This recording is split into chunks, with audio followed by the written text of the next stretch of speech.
Hi, I'm Naomi. Welcome to day 61 of our 365-day Bible reading plan. Today's reading is titled The Battle of Jericho. We'll be reading Joshua chapter 5, verse 13 through chapter 6, verse 27 in the New Living Translation. When Joshua was near the town of Jericho, he looked up and saw a man standing in front of him with sword in hand. Joshua went up to him and demanded, "Are you friend or foe?" "Neither one," he replied. "I am the commander of the Lord's army." At this, Joshua fell with his face to the ground in reverence. "I am at your command," Joshua said. "What do you want your servant to do?" The commander of the Lord's army replied, "Take off your sandals, for the place where you are standing is holy." And Joshua did as he was told. Now, the gates of Jericho were tightly shut because the people were afraid of the Israelites. No one was allowed to go out or in, but the Lord said to Joshua, "I have given you Jericho, its king, and all its strong warriors. You and your fighting men should march around the town once a day for 6 days. 7 priests will walk ahead of the ark, each carrying a ram's horn. On the 7th day, you are to march around the town 7 times, with the priests blowing the horns. When you hear the priests give one long blast on the ram's horns, have all the people shout as loud as they can. Then the walls of the town will collapse and the people can charge straight into the town." So Joshua called together the priests and said, "Take up the ark of the Lord's covenant and assign 7 priests to walk in front of it, each carrying a ram's horn." Then he gave orders to the people, "March around the town, and the armed men will lead the way in front of the ark of the Lord." After Joshua spoke to the people, the 7 priests with the ram's horns started marching in the presence of the Lord, blowing the horns as they marched.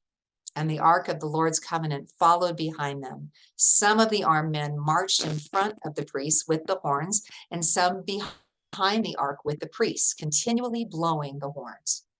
"Do not shout. Do not even talk," Joshua commanded. "Not a single word from any of you until I tell you to shout. Then shout."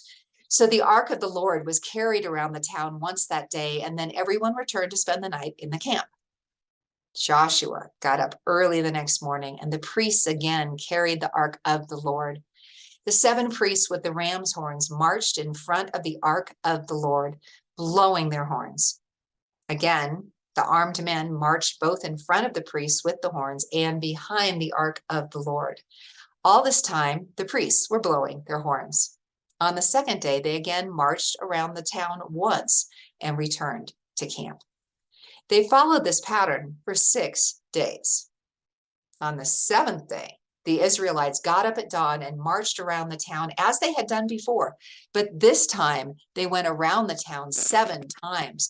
The 7th time around, as the priests sounded the long blast on their horns, Joshua commanded the people, "Shout, for the Lord has given you the town. Jericho and everything in it must be completely destroyed as an offering to the Lord. Only Rahab the prostitute and the others in her house will be spared, for she protected our spies. Do not take any of the things set apart for destruction, or you yourselves will be completely destroyed, and you will bring trouble on the camp of Israel. Everything made from silver, gold, or bronze, or iron is sacred to the Lord and must be brought into his treasury." When the people heard the sound of the ram's horns, they shouted as loud as they could. Suddenly, the walls of Jericho collapsed, and the Israelites charged straight into the town and captured it. They completely destroyed everything in it with their swords, men and women, young and old, cattle, sheep, goats, and donkeys. Meanwhile, Joshua said to the 2 spies, "Keep your promise. Go to the prostitute's house and bring her out along with all her family." The men who had been spies went in and brought out Rahab, her father, mother, brothers, and all the other relatives who were with her. They moved her whole family to a safe place near the camp of Israel. Then the Israelites burned the town and everything in it. Only the things made from silver, gold, bronze, or iron were kept for the treasury of the Lord's house.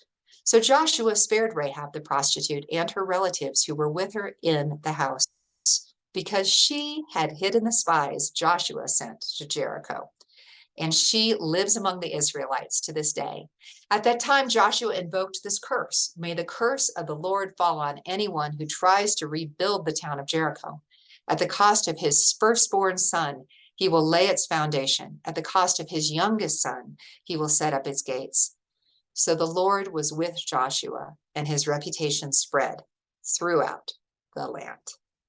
Thanks for joining us for today's reading. And remember, everyone has an invitation to sit at Jesus's table. We hope you'll find your story and purpose in God's story.